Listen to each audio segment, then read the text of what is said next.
Student, question number 16 हम करने जा रहे हैं। क्वेश्चन नंबर 16 की तरफ आ जाए। कह रहे कि both bond same and bond Dave have 9% coupon making semi annual payment and price at par value. Bond same has 3 year to maturity, यानी सेम बॉन्ड जो है वो 3 ईयर टू मैच्योरिटी है और डेव जो है उसकी 20 ईयर मैच्योरिटी है। Interest rate suddenly raise by 2%, यानी जो कूपन रेट है उससे 2% ज़्यादा हो जाए। तो कह रहे कि सेम के बॉन्ड पर क्या प्राइस पड़ेगा और डेव के, और उसमें कितना परसेंटेज आएगा। और फिर दूसरे पार्ट में कह रहा है कि ये अगर 2% से कम हो जाए, यानी 9% से 2% निकालो तो 11%। तो इधर ये डेटा मैंने लिखा है। सेम का 9% दिया है, डेव का 9%, ईयर टू मैच्योरिटी 3 ईयर, इसका 20 ईयर, फेस वैल्यू 1000, इसकी 1000। सही। अच्छा, सबसे पहले मैं करता हूँ, जब ये इंटरेस्ट रेट 2% से बढ़ जाए तो आई इधर क्या होगा, 9% प्लस 2% 11%।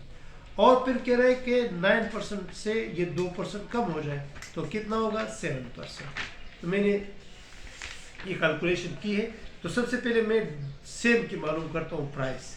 तो c into 1 minus i divide by 1 plus i की power n divide by i plus maturity value 1 plus आई।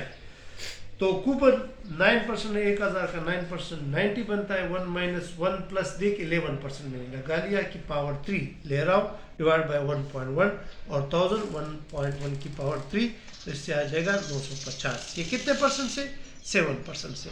इसी तरह डेव का 20 ईयर के हिसाब से करूँ तो ये कितना आएगा, 839। सही है। तो प्राइस चेंजेस कितने आ जाएंगे ये सेम का, तो face value price minus face value divide by face value, तो ये आ जाएगा -5%।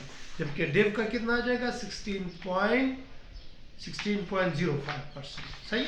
इसी तरह 7% के हिसाब से मैंने सेम की प्राइस मालूम की बिल्कुल इसी फार्मूले से, और फिर डेव की प्राइस। तो इसमें चेंजेस कितना आया, इसमें प्लस 5.3% और 21.3%।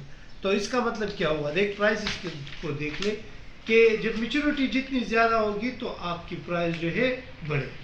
ये इसका खुलासा लिख लोगे, ये इधर लिख लोगे कि as longer the maturity the price will increase या will be high। सही। ये क्वेश्चन नंबर 16 था और क्वेश्चन नंबर 17 बिल्कुल इसी तरह है, वो आप लोग खुद कर लोगे।